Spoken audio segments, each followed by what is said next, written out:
What's very interesting is my first interview I did was July 8th, 2014, and then it launched 2 months later. And I already had 60 interviews in the can when we launched, and that was September 16th. What's up, guys? Thanks for tuning into the Why Influence podcast, where we interview influencers about their why and their motivation for influencing. Today, our guest is Crum III. He's launched 7 podcasts. His first podcast got over 150,000 downloads in the first 2 months of launching. He's created over 1,800 episodes and accumulated over 12 million listeners from over 190 countries. Stick it out because JV is giving a lot of powerful nuggets in this episode. Quick note, this was supposed to be episode 7. I apologize for it getting slightly out of order. Without giving any more spoilers, let's just jump into the interview. Until then, enjoy the beautiful intro music.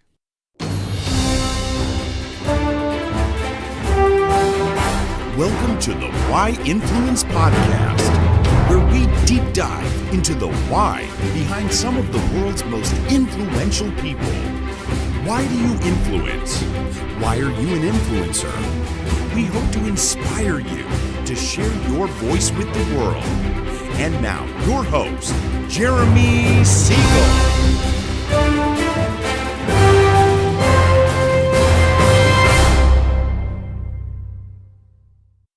JV, thanks so much for coming on the show. Before we jump into your why, I'd like to ask you a few questions so our audience can learn a little bit more about you.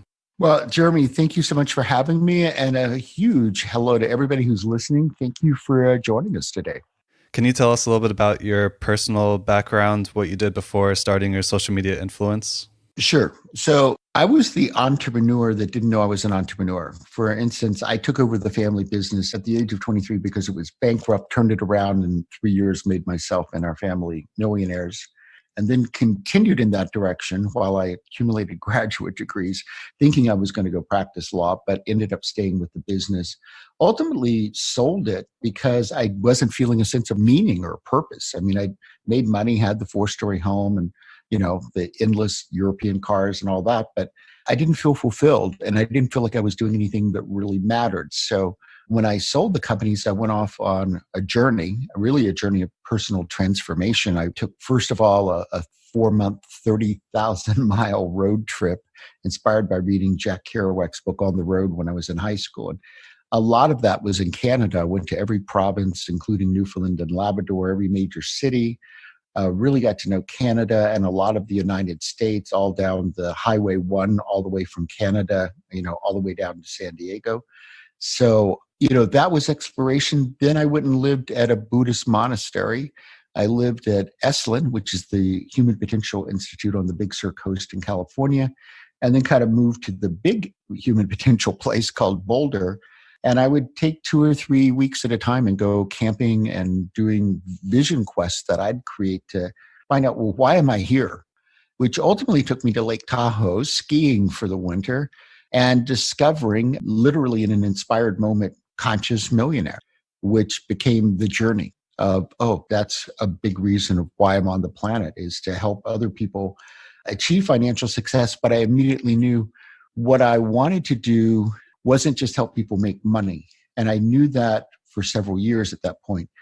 But I wanted to do something bigger. And when Conscious Millionaire came into my mind as an inspired thought, I realized that I wanted them to help people make money in a way that was meaningful and purposeful for them.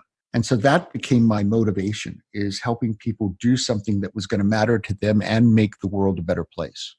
Awesome. So you went through this transition of, you made your money and now you need a purpose, and you went through these travels to identify your purpose. How long have you been doing Conscious Millionaire? So Conscious Millionaire came into my mind and I immediately incorporated it, filed the trademarks in 2004. However, the first 7 years of that were a series of personal transformational moments. I had mono twice and was literally in bed for 3 or 4 months at a time. So I began writing the book, but literally wrote the book over a 7-year period and rewrote the book 7 times. Now, kids, as I say, don't try this at home, but it wasn't the plan. My plan was to write it once. But what kept happening was monumental shifts occurred in my life. The first one was that my dad had Parkinson's, and I went to visit him, and it was just clear to me he wasn't paying his bills. This was 2005. He wasn't taking care of things, but he thought he was, right? And this is very common with Parkinson's because there's a aspect of dementia that's a bit like Alzheimer's in a way. So I moved back to Florida and thought it was for 6 months because he wasn't doing well, but he lived for another 6 years. So I was dedicated to the journey, but it was ended up being a huge upheaval in my life because while I was dedicated to being there, I didn't actually know that I was committing myself to 6 years of my life, So a lot of times things happen that we really hadn't expected. And amid that, I'm writing a book. So then when things would happen with my dad, and then ultimately he had a stroke and went into a facility and died 4 months later, then each of these things that would happen would take months away from working on the book. And I'd think it was finished. And of course, all that time, I'd keep thinking about it, right? And I'd go, oh, and then I'd rewrite it again, right? So it was an interesting journey to get to where it was when it came out. And what's interesting is that when the book launched I launched the podcast and the book in the same 3-month period. So here you had the podcast going out to the world in that format, and I had the book, and the book hit. It became the number one book on all of Amazon. It was number one in 34 categories and over 50,000 downloads in just over 3 days. And the podcast hit. The second month, it had 150,000 downloads. So both of these things are co-occurring. But what was interesting, Jeremy, was it was just instantly clear to me that I was in love with the microphone and not so in love with the writing. So I wrote blogs and realized I wasn't very inspired by writing the blogs. I love to write to journal, but I realized that writing the blogs, because of the level of perfection that I have in writing, wasn't that much fun. But interviewing people was just a tremendous blast. What's very interesting is my first interview I did was July 8th, 2014, and then it launched 2 months later. And I already had 60 interviews in the can when we launched, and that was September 16th, 2014. But I was already in love with the medium of talking into a microphone. And now I'm working with videos and thinking I might like a TV show. And this seems to be the way that getting my voice out in the world works best. And then the last year or so, I've been doing speaking, and that seems to be speeding up right now. So that becomes another medium. But if you think about the mediums I'm attracted to, they're all kind of quasi-live. They're speaking, they're video, they're communicating using my voice, and communicating, even though it's recorded, it's really communicated in real time. And that seems to be what I love the most. Wow, that's great. So when you launched your podcast, you launched with 60 episodes already recorded in the pipeline. Right. So when you launched the podcast, was it a conscious choice for you to become a social media influencer? Yeah, it's interesting. That wasn't actually the conscious choice. I had been on my first podcast as a guest a year before, and at that point had no thought I was going to launch a podcast. So I was just getting on a lot of podcasts as a guest.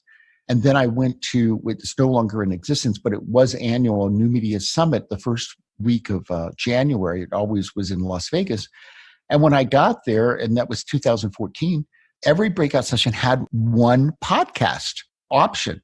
And so I looked at the schedule, and it was just an immediate knowing this. I said, oh, I'm going to launch a podcast. Didn't know that. And so I went to all of those and gathered information. So that's January. And then I'm thinking, yeah, I'm going to launch a podcast. But sometimes things grow inside of you, right? So you're thinking, oh, it'll be May, but it wasn't time yet. There's a timing to things. And so by the time we got to doing the first interview on July 8th, 2014, that was the moment. And what was interesting is that I wasn't a public person at all at that point. The book wasn't out. So nobody really knew me. I mean, I had a website, but I wasn't really known by anybody. What was your social media presence at the time? Did you have LinkedIn and an email list or? No, if I had LinkedIn, I wasn't doing anything with it. Okay. So you pretty much started with no presence. Well, I had some followers on LinkedIn, but what happened in May of that year, while I was on the way to record, is I went to a huge conference. I think there were 7,000 women there. It was about 10% men. It was a women's conference in California.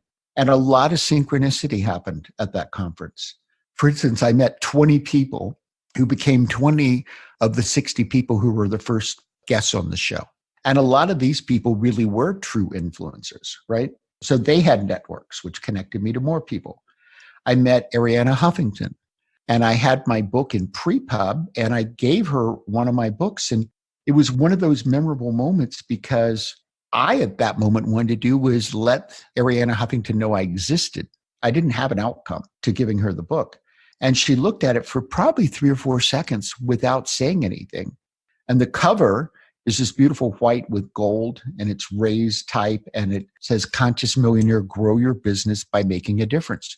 And she looked straight in my eye and she says, "Do you want to be a writer for the Huffington Post?" As I go, not being the dumbest kid on the block, I said yes. And 2 weeks later, I had my own column on the Huffington Post, which I had for 3.5 years. That came out of just having that book cover. And that was the kind of synchronicity that was occurring at that event. And this is 6 weeks before I started recording, probably. And so what I did is I sat down one night. It was actually at a Starbucks because I remember they closed, and I sat outside because they had one of those lights outside at a table till about midnight, and literally invited every person I knew of any influence, which turned out to be 62 people. I just remember doing it. And what really blew me away, Jeremy, was almost without exception, everybody said yes. And I said, well, isn't this strange that all these people, many of whom are, famous, are saying yes to being on a show that doesn't exist, right? And with somebody who's never interviewed anyone before, and with somebody who's not particularly well known at the moment. That's the seat I'm sitting in right now, because actually at this moment, this is a pre-launched podcast. So you're episode 7 right now. Well, you see what happened. And so I interviewed all these people, and I was going to launch in a month, but I knew it wasn't time. We didn't have our marketing plan together. And I said, we're not ready. We're going to wait till we're ready. And what's interesting is that I've launched 7 podcasts at this point, and not one has launched at the original launch date. So we have a saying, we launch when it's ready. Almost all of them have been like a month late in terms of our own internal plans. And yet all of them have been extreme successes. So, if you're listening to this, folks, sometimes you have to shift the goal because the goal has to be launching when you're ready. That's not a reason to procrastinate. We weren't procrastinating on any of these podcasts. We just wanted everything to be ready. And when it's ready, it's ready. And then I wasn't planning to launch 5 days a week, but I kind of sat down and I went, well, people are going to not be too happy, if it's a year from now when their show comes out. And so I launched 5 days a week and pretty quickly went to 7. And it just hit. I told my staff, I said, I don't know why, I don't know how, but I know that I'm supposed to do this, and I know it's going to be huge. And it was from the very beginning. I mean, to have 150,000 downloads your second month is huge. And what happened was I just followed my internal guidance, so there wasn't a conscious choice initially. What the conscious choice wasn't like, I want to be an influencer. It was, I didn't conceive it that way, Jeremy. I conceived it, I really want to make a powerful difference in people's lives. Now, we could say that that's the same thing. I just wasn't conceiving it as I'm an influencer. I'm conceiving it in terms of the results. I want people's lives to be different. I want to get this message out that you can build a business consciously and make a difference with what you're doing as a way you make your money, that the two don't need to be separate. Because in many ways, up until Conscious Millionaire, because that preceded conscious capitalism and various other movements, people saw these two, being conscious and being good and making money, as really separate things. In fact, I had a number of well-intentioned, extremely successful info marketers in a mastermind I was in do their best to talk me out of the Conscious Millionaire brand. They would take me aside, and these were people making millions and millions a year, and they'd say, JV, you need to understand how this industry works. People want to make money, and you just need to do the good stuff on the side, but nobody's interested in what you have to sell. And I said, you don't understand. That is what I have to sell. You take away the conscious part of Conscious Millionaire. It's not Conscious Millionaire. It's just the same thing everybody else is selling. And that's not what I'm selling. I want to sell a message that you can live a fulfilled life and you can make a powerful difference and transform others. And by golly, not only is that a good way to make money, it's actually the best way to make money because you're impacting people's lives in the ways that they really want. And you have the emphasis where it should be. Nobody's going to buy anything but the impact that they're looking for. And yet most people are running around trying to figure out, how do I get people to give me money? How do I get people to give me money? And how do I get people to give me money? When the question should be, how do I help others in a way that's powerful for them and fulfilling to me? That should be what you're asking every day. So out of that, I ultimately, became someone that's referred to as an influencer, but it was a thoughtful evolution as opposed to an intentional outcome. I like that. So as you've done your podcast, obviously things have changed through the process. So do you mind going into a little bit, have your reasons for doing your podcast changed from when you started to now where you are today and continuing? Yeah, I think all of it's changed. We've gone through so much evolution, and I've gone through the most evolution in my podcast since February of last year. February 5th of last year, I had a major heart attack. And I laid in ICU for almost 5 days. And the only thing I could think about, I told the doctors I'm not going to die. And all these doctors came to see me in the hospital. And I tell them the same story. I go, I have this big purpose for being on the planet, and my purpose isn't fulfilled, and therefore I'm going to be here. So don't worry about me dying. All I thought of was, how can I play bigger? How can I, in essence, have a bigger influence, make a bigger impact with my life that I'm making right now? And that set off kind of an internal explosion of transformation that in an intense way went on all the way to December of last year. So that went on for 11 solid months nonstop, where every day I was transforming so fast. I never could get the website completely rewritten, because as soon as I'd start to rewrite it, 2 or 3 days later, I'd have more insights and it'd be more layers of this. And it was me going through layers and me going through all kinds of personal transformations. And then this year, I have repeatedly changed the podcast, changed the interview flows, changed in December. Typically I'd be 6 months ahead. In December, I was barely a month ahead. And I said no to almost everybody who asked to be on the show, which was new for me to do something like that. And I said no, not because they were not great people, but I knew that the show and Conscious Millionaire was going through major pivots, but I couldn't see where they were going. I just knew they were going through pivots. And I said, you got to just hang with this process and really be okay with letting things unfold and being a month ahead when I'm used to being, 6 months ahead. And it paid off, because things have changed tremendously, and they're still changing. They're still evolving. But everything came down to the singular point that what I realized was something that I had written in the book, but now I realized on a profound level that I really wanted to dedicate Conscious Millionaire to helping 1 million entrepreneurs become conscious millionaires, becoming financial millionaires on a conscious path. Now, that may sound like, of course, to somebody who's listening, except that nobody's done anything like that. That people who've helped lots of people be financially successful say, oh, I helped 100 people become millionaires. That's the scale that's happened in the past. So now I'm looking at all kinds of new ways of, how do I grow Conscious Millionaire just exponentially, much larger. How I want to grow Conscious Millionaire today is significantly, and really the only right word is exponentially, larger than what I was even envisioning 6 months ago. Because it's like, oh, how can it be not just a big wave in the world, but how can it be a tsunami of positive change in terms of impact, financial success it creates for others, and it creates this financial success so that we can expand.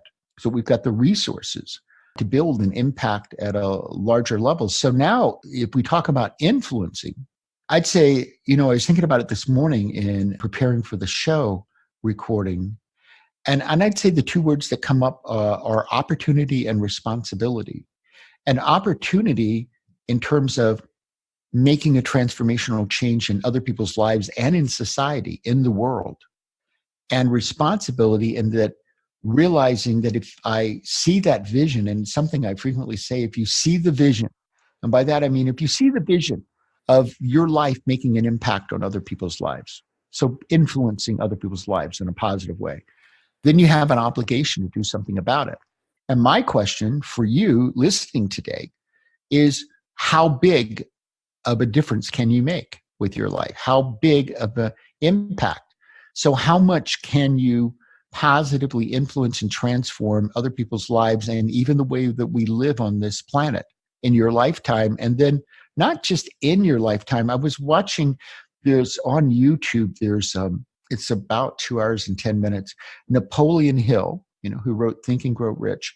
These are little black and white. It appears that they're vignettes on the 13 major concepts in Think and Grow Rich, and they're about 7 minutes each.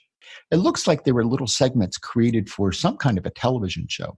And one of the things Napoleon Hill says in that, they're compiled together to be that 2 hours and 10 minutes, is he's talked about the science of success. That's what he called what he created. And really, he was one of the foundational pieces of everything we do in human potential today. And there was one phrase in which he said, and all the people it will impact, I'm paraphrasing, but all the people it will impact after my death. And that one phrase influenced me, because I said, you're creating a movement, but the biggest impact the movement could have, if you create it correctly, isn't during your lifetime. It's after you're gone. It's your legacy piece. That this movement called Conscious Millionaire can go on. It can be here a century from now, influencing how people do business, how entrepreneurs grow their businesses, how entrepreneurs become successful, how entrepreneurs combine making an impact and influencing others positively with creating wealth in a way that is kind of, well, of course, why would you do it any other way? Like, here's all the processes, here's all the templates, here's the steps to take. That's what this is evolving into at the moment, is the ability to really scale, because we can take people through steps that are going to transform them and grow their businesses simultaneously. The two go hand in hand. Yeah, that's really powerful stuff, and I hope some of our listeners look up that YouTube video, and I'll look it up and I'll add it to the description for the episode so people can tap into that. In the beginning, you were purpose-driven when you started your podcast, and you didn't really think much about influence or that you're an influencer. I also didn't think about making money out of it, and now I think about all of that. Yeah, so when did you become an influencer in your eyes? Was there a moment that clicked for you that you're like, wow, I actually have influence? And was there a moment of realization when you hit a critical mass and you just realize that you have influence? I think that's an important question. As you know, we scheduled this interview and then we unscheduled and then we scheduled again for 3 weeks later. There's so many people running around proclaiming themselves as influencers today that becomes kind of a turnoff to me. And so although I have 12 million listeners, it's actually not something I think about a lot. I'm more driven by the process of doing and being than self-proclaiming. So until we prepared for this interview, it's actually not something that I've thought a great deal about. But when I did think about it, I realized, well, yes, it is true. What's most important to me out of this is to be able to leverage and actually influence more people. It's the outcome that really drives me, because I'm passionate about making this positive difference in the world. And that for me, it's interesting, when I sold my original businesses, I'm an attorney, but I was working with some other attorneys on pieces of it. And so one of them said, well, now you've made it. And we had been friends for about 20 years. And I said, no, I haven't. I said, the only moment in my life that I'll ever know if I made it is my last day on earth. And then only if I can look back and say I lived my purpose. And if I didn't live my purpose, it doesn't matter what else happened. It doesn't matter if you collect Ferraris or whatever you do. None of that's going to have mattered. The only thing that ultimately matters as a measure of my life is how well I lived my purpose. And so that to me is what being an influencer is. It's living with purpose. And I'll even say it's divine purpose. I think there's no mistake that you and I are having this conversation. I don't think there's a mistake if you're listening to this. I think it's not accidental. I think it's synchronistic. And that all kinds of thoughts may go off in you right now or later today or over the coming weeks. and that this will have influenced you to think about, well, how can I get my message out there? How can I stand grounded in the world and make my positive difference in the world? Because I think that's why we're all on the planet, that it's learning to work together consciously, making decisions to support one another like a beehive in a way, except that we're all working on our own purposes that we're here to bring out, our own ways to influence others positively. But it's all intertwined. It's all interconnected. It's inextricably interconnected. We really can't take out what one of us is doing and isolate it, separate from everybody else, because we're all interacting with one another. We're all influencing one another. We're all positively impacting one another. Or if we're not doing that, then we're taking and draining from the system. But for the system to work at its conscious and highest level for each of us individually and as a society, we all have to be doing this conscious contribution of living our influence out. Well, JV, thanks so much for saying that, because that's pretty much what this podcast is all about. And I liked your term conscious contribution. So shifting gears a little bit, you mentioned that your mastermind group was trying to convince you not to pursue Conscious Millionaire when you were first starting it out. Aside from that, did you have any personal or physical barriers to overcome when starting your journey or during your journey of your podcast? I didn't have any physical barriers, but I think there's been lots of personal barriers. And by that, I mean, in my case, I mean my situation, my life journey, what I have found is as I've moved forward, and especially after the heart attack experience where I just went on this, what I called a transformational bullet train that didn't seem to have any brakes. And certainly I wasn't guiding it, that's for sure. Is every unhealed wound, every piece of me that needed to transform seems to be coming up to do that. And some of those have dark shadows and you have to do a lot of internal work, or I've had to do a lot of internal work. Some of it, I've said, I've learned not to say I could do without this, because the moment that starts coming out of my mouth, I go, no, actually not. Actually, this might be unpleasant at the moment, but on the other side of this, you're going to be more whole, more complete, more capable of giving, of making your difference, of living at a higher level, and all the things that you value. So probably because I've always seen my life, always from the very early ages, single digits, I kind of got that this was a journey that I was on. I mean, I knew that at 4, for example. I actually talked about this on another show last week, and I like the way it came out because I never quite presented it this way. You have to make a decision. Do you want to do this as an ego journey? Now, ego has positive aspects. Ego can be your drive to achieve your purpose. What I'm talking about, the ego at the surface, where you want to become famous or say that you're or be an influencer even, so that you have power over other people, so that your mind finally says, I'm important, I have significance. And I think that's the wounded ego journey. And you have to decide, do you want to play that game? I don't think I'm single-handedly calling out people like the Kardashians. I mean, please explain what value these people bring to the world, because I've yet to figure that out, other than being famous and getting somehow to make money out of it. And I haven't figured out what they do that actually makes a difference. Or you choose to take the authentic journey, which is really kind of the soulful journey of living your life on purpose and living your life to be a positive beacon for other people, which to me is the positive side of being an influencer. And if you choose to do that, I think I can guarantee you from my experience and the experience of clients and the experience of, other people who are on that same kind of journey, who are friends of mine, who, write their books and have their podcasts, but they go through these same kind of things that I go through. Well, you're going to go through the healing journey. And the healing journey is about becoming whole, but it also means that you've got to be willing that all these wounds and all these things that need to transform in you so that you can be of better service to mankind, humankind, are going to occur, and that you buy into the value of that happening. But that's its own tumultuous journey, and that's the journey I take. So it's one of surrender. into the flow of life and the authenticity of life and the present moment of life and influencing from that place. But then I'm influencing people to choose that kind of path for themselves and to realize that what I've always seen in Conscious Millionaire, because I'm a huge Star Wars fan, is that Conscious Millionaire in a way is Jedi training because it brings in purpose, it brings in authenticity, it brings in this soulful journey, it brings in your sense of spirituality. All of these, to me, purpose is spirituality.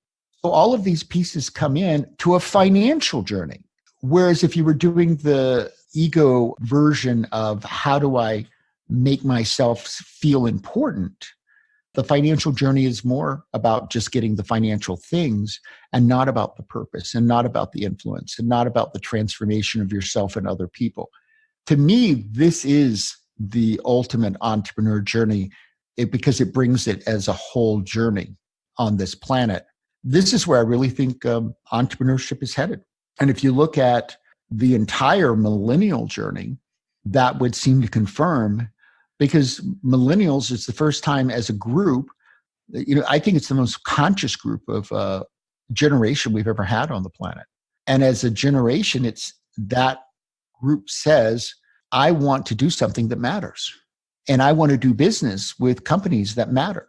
And yet, of course, people want to make money so they can not just pay their bills, but live at a higher level and contribute to causes that they believe in. But it's making the money in a way that's purposeful and that matters. And that's a different way of looking at it, because if you go back 60 years ago, nobody was thinking that way. This is very brand new. Because we're coming into it, and I'm kind of steeped in it with Conscious Millionaire, we tend to think, oh, well, this is it. But this is very brand new. Even 40 years ago, this wasn't what people were thinking. This is a brand new way of looking at entrepreneurship. Yeah, JV, I like that you're always looking at things from a self-development perspective, and I think that's really important. You mentioned how your podcast and your influence is essentially Jedi training. You've talked a lot about how you've rediscovered your purpose on multiple occasions and how there's constantly change going on in your world. I'd like to ask, how has being an influencer changed you over time, thinking back to maybe a little bit before or right when you launched Conscious Millionaire to where you are today and who you are today? What are some things that you think that have changed about yourself? One thing that's changed is that I see possibility on larger levels, and therefore I'm looking for bigger opportunities that I'm going, wow, this has actually happened in 5 years when I'm the little boy from a country town with 200 or 300 people. And that's how I grew up, on a big lake, running around barefoot and fishing for bass and brim with a cane pole because we didn't have enough money to buy a rod and reel. So I go, isn't this interesting? And a sense that I've only scratched the surface. I've only begun. Like the big stuff is all ahead. Another way that it's changed me is that is access. I think that's one of the biggest ways. Also is access, because of the level of people I have on the show, the connections that I get from having a show this big, the business that we do together, the introductions I get to other people. That's why I've started speaking, is I get asked on people's stages, and all of those people, most of them have come from the podcast in some way. So the access part is really important to me, because the kinds of people I'm accessing are also people who are playing at a conscious level, who are playing big and want to make a big difference. And so now we have an opportunity, all of us, that we're accessing one another, because it's not just one way, it's an interconnected web, to do bigger things with our lives that make a bigger impact on the planet. That to me is ultimately maybe the most important thing that comes out of this journey of being an influencer, is that you get to make a bigger impact. And if you're driven by that, if that's your big reason for being on the planet, like it is for me and like it is for so many people I meet today, we get to play differently. And that's exciting, because it means that we can affect change and transformation in a positive way at a greater speed and at a higher level. That's awesome. So shifting gears a little bit, influencing is a lot of work, and you had to create 60 episodes before launching. You're posting episodes every day. You've got multiple podcasts now. Have you ever struggled with motivation with all the work that you've been doing in this space? And if so, can you share an example of a time you struggled and how you powered through it? Yeah, that's an interesting question. I think in one ways the answer is no, because that's what keeps me going. that I believe I'm supposed to be doing it. And on the other hand, because I choose to do such deep personal work, that when I'm in the dark shadows and the dark valleys, there are moments when I go like, wow, am I going to get out of this valley? Because this valley is kind of deep. And then I have to remind myself of the bigger picture. And actually, it's the bigger picture that pulls me forward. More than motivating me, it's almost a magnet because I see the vision. And many times I use this exact phrase, and I've been using it ever since the beginning of the podcast. It just kind of came to me. It's my metaphor. You're welcome to borrow it. I don't own the metaphor, but it's the one that works for me. And that is, wild horses couldn't stop me. What do you find most challenging about being a content creator?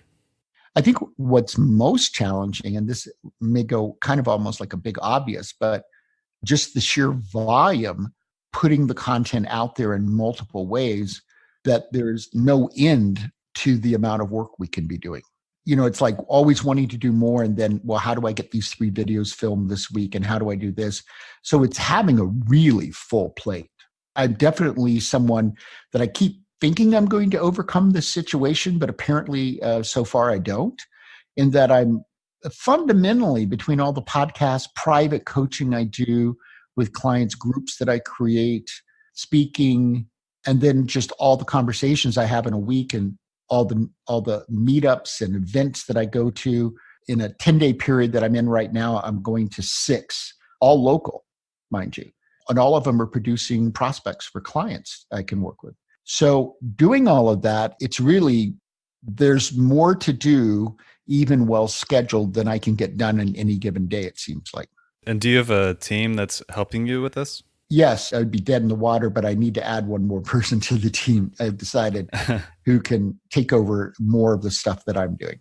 If you don't mind going into that a little bit, do you mind just explaining the structure of your team and what that looks like? Yes, so there are 3 of us full-time, and then I outsource pieces as needed to certain people, like the web person. We now have our first guest host, and so we have one show that's hosted by someone else that's a brand new experience for us, and so he's a member of the team. And we work together. It's an interesting thing. Everybody has to find their workflow. So we're very process systems driven. Everything we do at Conscious Millionaire, the podcast couldn't work without all the systems we do. And so everybody's very systems driven. What I've discovered is, I had a company, I had 50 people working for me. This company will grow to something like that or more. And I realized, I'll pull back the curtain and share one of the things that's going on, because I've been meta-commenting to myself the last week. Okay, the way things are going, what's going to happen is you need another full-time person, and that person's going to have to be able to manage some of the day-to-day stuff. The thing is, I've learned what kind of people work best with me, and I work best with people who are systems-driven, they're process thinkers, they're high self-starters. We can create systems, and then basically I get reports at the end of the day, but I can trust that they're doing what they're doing, and that's the kind of person that works best for me. The thing that's different from this kind of business that I'm in now, and really any other kind of business you could build, but certainly what I had before, but what most people have as a business, if they're not an influencer, if they're not doing podcasting, speaking, all of these things that we could also call star quality or talent, right? Is that I knew from the beginning, and now I'm reaching it. I know a week ago I said, in the next 24 months. And then the next day I said, no, in the next 12 months, which probably means it's less. I can no longer completely manage the business and be the star at the show, right? Because 6 podcasts a week, syndicated radio shows, speaking, like I'm now thinking of grooming, and I've already chosen the person to come in and be a coach with me, and that there's going to be a team of coaches, and that I'm only going to be doing some coaching, is that I'm realizing it's absolutely impossible. I knew this intellectually, but now I'm experiencing it, to ultimately be the star on the stage and all the other pieces and do all the podcast hosting and be the primary person managing the company. Ultimately, you can't do both. That doesn't mean you don't know what's going on. I know what's going on with the 2 primary people, but I can know what's going on with one 15-minute call, which I had last night with the person who works with me full-time in the Philippines, but we usually talk once a week. And then I get reports that it takes me 60 seconds to look at the end of the day. And then I know, oh, okay, so this is what went on. And then I can send off an email, about a question I have. So you have to find out what kind of team works best for you. And I'm a high delegator, be responsible for what you're given, but then I let people alone. I don't micromanage them. In fact, my joke, which is not a joke, because all jokes are not a joke, is that if I've got to micromanage you, I need to fire you and find somebody I don't need to micromanage. So fortunately, because I ran a company for so long, starting at age 23, I got through all my micromanagement needs in my 20s and they were over with. And I went, oh, well, this is a silly way to run a company, isn't it? But, most people go through that stage. That's pretty common. Yeah. Well, first of all, I'd like to say congrats on your success for going through this transition that you're sitting in right now, where you're having to get someone to come in and help you work on the business with you or for you so you can remain being the star and pursuing the influence part of what you're doing. I think that's great. As far as the future goes, what's inspiring you most about your future related to goals, dreams? You talked about the changes in your business, but maybe like long-term vision. You talked about how you're leaving a legacy behind and you'll have influence maybe even 100 plus years from now. Like, what's inspiring you most about the future, and what kind of dreams and goals do you have related to that? Yeah, thank you for asking.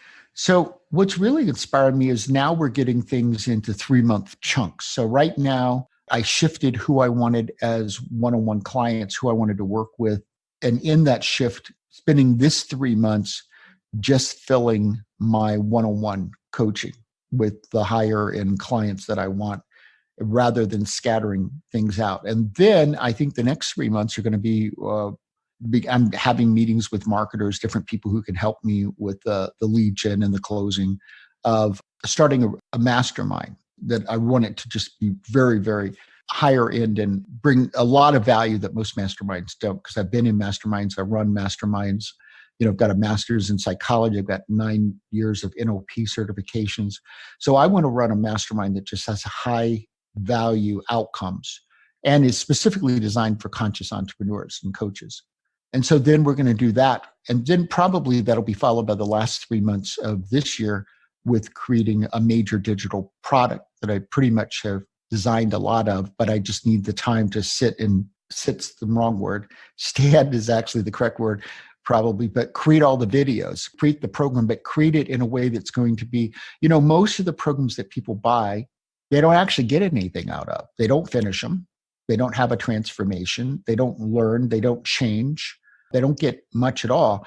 I want to build that I think are rather, I've been playing around with what to call them. Rather than calling them info products, I think I'm going to call them transformational products, that they're really designed from a learning standpoint to transform people by going through them and looking at, so what all is necessary for that to happen. And so that pretty much tells you how we're moving out this year. So what really is pulling me forward is just the levels of where I want to be in a year, 3 years, and 5 years in terms of playing bigger.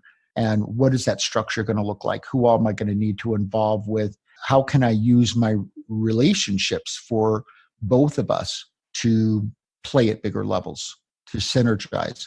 So I'm seeing the journey forward for Conscious Millionaire to be one that's built through partnership, that the relationships are really the core of how I build this, as well as I'm looking at a lot of technology.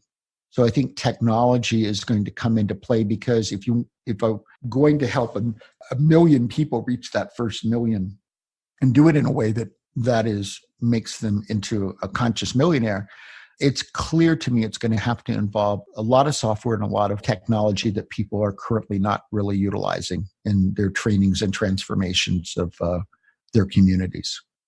That sounds like a great plan. I like your structure as well. So a lot of our listeners are either not influencing or in the early stages of influencing, and they're looking for, how to move forward, or what's the best way to tackle getting started, or maybe little nuanced tricks that can get them a little bit of an edge on the competition. If you were to meet one of these people, what would be some of your advice that you give to an influencer who's getting started or in their early stages? Yeah, thinking for me, it all starts with purpose. Everything in building a conscious millionaire business, at the core of everything you do is a set of questions about impact and what you want, what the purpose is for you to get out of it financially, for you, what you want to get out of it entrepreneurially. But the first question is always about impact. What's the impact you want to be making? And oftentimes, people can find that there are multiple ways they could be making their impact. Well, which one most attracts you? And then who is it you're attracted to that you really want to help? Like for me, it's entrepreneurs, business owners, and coaches. However, that can all be summarized in the word entrepreneur, because business owners are entrepreneurs, coaches are entrepreneurs. So I'm very entrepreneurially driven, but you may be driven to a different group, right? And I'm entrepreneurially driven because it's who I am. I'm an entrepreneur. It's the core of my being. I had my first little business, set up my pup tent and squeezed tangerine juice from the tangerine tree and sold it for a dime. Lucy, as I said, had nothing on me. She was charging a nickel to high school students getting off the bus at the age of 4. So it was just kind of part of me that I was always coming up with and things to sell at 5, at 6, at 7. I was the only kid in the neighborhood was going around knocking on every door to sell people something. So that's the group that I'm in love with. And it's just core to my being. But I want to help them in a way that typically they aren't getting help, though, a way that is Jedi training, a way that takes them not just to the million, but many of them to millions. However, they're doing it in a way that's fulfilling and that positively impacts other people and that feels like it's the purpose that they're on the planet to do. So you have to start with purpose. I like that. Purpose is really important. So we also have some experienced influencers that are tuning in, especially previous guests. You've obtained over 12 million listeners over your 1,800 episodes of podcasting. Is there any kind of secret sauce that you'd be willing to share with our audience that would help give like a little bit of a step up or edge to a competition for someone who is already influencing that can really help them bump their game up? Yeah, I would say look at everything you do in marketing in the same way that you would in any kind of direct marketing, which is you're going to put things out there, you're going to test them, you're going to see what results. The first year, I checked my numbers on Libsyn probably 15 times a day. And I'm talking about hour by hour through the night, I'd wake up and check them because I'm very numbers driven. And I knew the patterns. I knew if something was wrong because I knew the patterns. I knew at 3:00 in the afternoon what should be going on. So I really took a deep dive into that and I paid attention with everything we did. And then I'd watch the patterns and how did the pattern change. So I think if you really want to understand, are you influenced, you got to look at your numbers and you've got to approach this from a marketing perspective and see what works in phrases in everything that you do and what connects with people, because it's not happen chance. It's a science. You have to look at it that way because it is influencing is marketing. Marketing is the art of influencing people.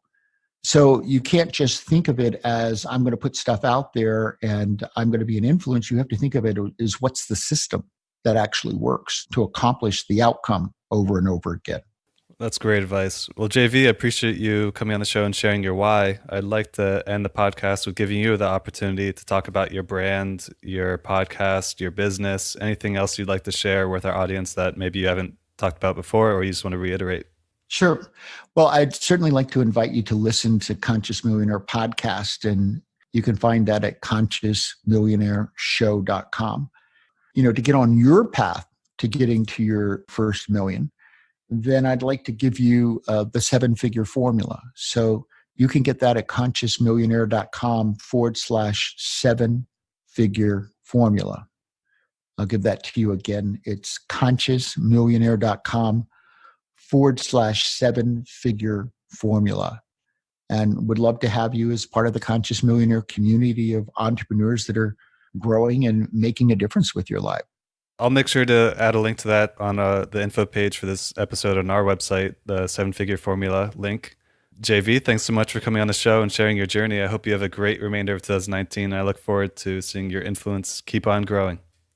Thank you much, Jeremy. And most of all, thank you all for tuning in. And it's great to connect with you. Thank you for being here. Well, that concludes this interview. Thanks so much for tuning into the podcast and listening to the interview in its entirety. JV, thanks again for coming on the show and being vulnerable and sharing your story. We look forward to bringing you on and getting another update sometime in the future. Some observations I'd like to share is, well, first of all, I've been talking to JV for a while to get him to come on the show, and we scheduled to do the interview, and right before having the interview, he looked at the questions that I sent him and said, I don't think I'm a fit. I don't think I'm an influencer. I don't think I have influence. Like, this isn't really me. So, I'd like to cancel it, and I apologize. I was like, okay, that's fine. I pointed out that I think he does have influence, and I just went my own way. And there was another week or two that went by, and then he contacted me and said, you know what? I think I'll come on the show and I'll see what I can come up with. I just think it's interesting that somebody who has over 1,800 episodes and over 12 million listeners struggles to identify someone who has influence and is an influencer. And I don't think that he really struggles with that anymore. I just think it's interesting that he was sort of caught off guard by being asked to share his story in that context. It's pretty interesting how JV's strongest asset is the podcast. It's more than a book. It's more than his website. It's more than LinkedIn. So if to him, the podcast is really where it's all at. I think it's important to point out that JV is purpose-driven. It sounds like he keeps his head down and focuses on his purpose and doesn't think about anything else, so he doesn't really get distracted. And I think that's important to consider for yourself. If you have a purpose, that's going to motivate you and drive you much better than if you don't have a purpose. During the interview, JV quoted Napoleon Hill's video on YouTube saying that the biggest impact you can make is through your legacy. I'm going to embed that 2-hour Napoleon Hill video on the show notes of this episode. So if you go to our website and go to episode 8, you'll find that 2-hour video if you want to check it out. Something I couldn't agree more with is that there's no end to the amount of work you could be doing as an influencer. How I manage my social media for my business, there's just unlimited work. You could spend 1,000 hours a week and still have more that you could be doing. So it's just important to prioritize and focus in where you find important to focus in on. As for me, I'm starting with this podcast, so I'm not really branching out too much. I post to the other social platforms, but the main focus right now for me is just the podcast. And I think it's important for you to narrow down to what your focus is, if it's Instagram or YouTube or Facebook groups or writing a book or speaking, whatever it is, focus on that one thing and get that going, and then you can sort of branch out from there. I think that's a good way to attack it. Now, JV knows that consistency is important, and he actually had 60 episodes in the pipeline before launching his podcast. That way he could post daily content for 2 months. Really, it was longer than 2 months because he started out doing 5 days a week, Monday through Friday, and then he changed it to 7 days a week. So it was more than 2 months with his intention when he went live, and then he shifted it to being every day, 7 days a week. But that's a lot of content to create before even posting your first episode. That just shows the level of importance it is to have consistency, especially in the early days when you're establishing the podcast or whatever social platform that you're targeting. Something JV asked during the interview, I think it's targeted towards you guys, is how big of an impact can you make in your life? And I think it's important for you to spend some time and reflect on that and see if it's something that's important for you to consider having more of an impact during your lifetime. And a big tip that JV suggested is to check your performance. He's doing podcasting, so he has recommendations specific to that. He said that he checked his performance 15 times a day for the first year. I mean, that's a lot of checking your statistics. And he learned the patterns and how patterns change when you do certain things. He's just looking at the numbers all the time. He's dabbling with different strategies and seeing what works best. He calls it a science experiment. JV said something that was pretty interesting to me, which is influencing is marketing, and marketing is the art of influencing people. Let me say that again. Influencing is marketing, and marketing is the art of influencing people. I think that's an interesting perspective on how influencing and marketing are paired. Now, how did I do as an interviewer? I'm on my own journey to try to get better with communicating, articulating, and interviewing. I feel like this episode, I had a bit of a higher confidence level than past interviews. I feel like some points that I can improve on are that I was letting JV just talk, and he's a big talker. He's got a podcast, and he can just go on and on and on. And not that it's a bad thing. I think he did a great job as a guest. I think that I could have interjected maybe a little bit more or drove the conversation to go down the path that I wanted. There were a couple moments that the conversation went down a different path. I think that if I was a better interviewer, I could find ways to interject and get it back on the path that I'm trying to go down. So I think that's something that I need to work on, especially as I interview guests who maybe are more dominant in how they communicate. As of recording this episode is before I launched my podcast. So JV offered to give me a 20-minute session for brainstorming the podcast launch. We actually talked for 20 minutes and he really helped me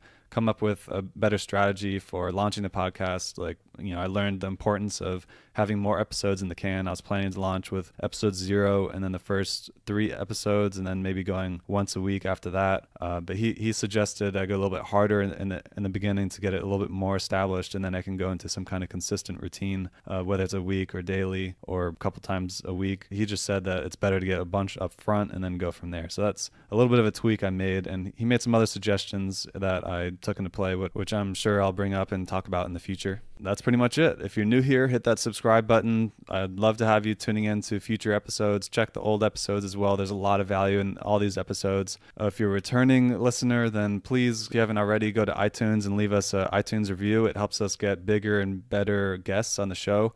So the more iTunes reviews we get, the bigger and better guests we can bring on the show. So we definitely appreciate those iTunes reviews. If you want to see more about JV and find links to all of his social media and his website and podcasts and all of that, then just navigate to whyinfluence.com, whyinfluence.com. Navigate to episode 8, JV's episode, and you'll be able to find all of that content in there. You'll also find the YouTube video that he talked about in this episode embedded on that page. So if you want to go see a 2-hour YouTube video that helped inspire him, then that'll be on that page. While you're on the website, just scroll to the bottom and you can subscribe to our newsletter. We're not using it too much right now, but when we do start using it, we're going to be sending out some free stuff. And that concludes this episode. I appreciate you listening to the episode in its entirety. I look forward to seeing you in the next episode. Thanks a lot.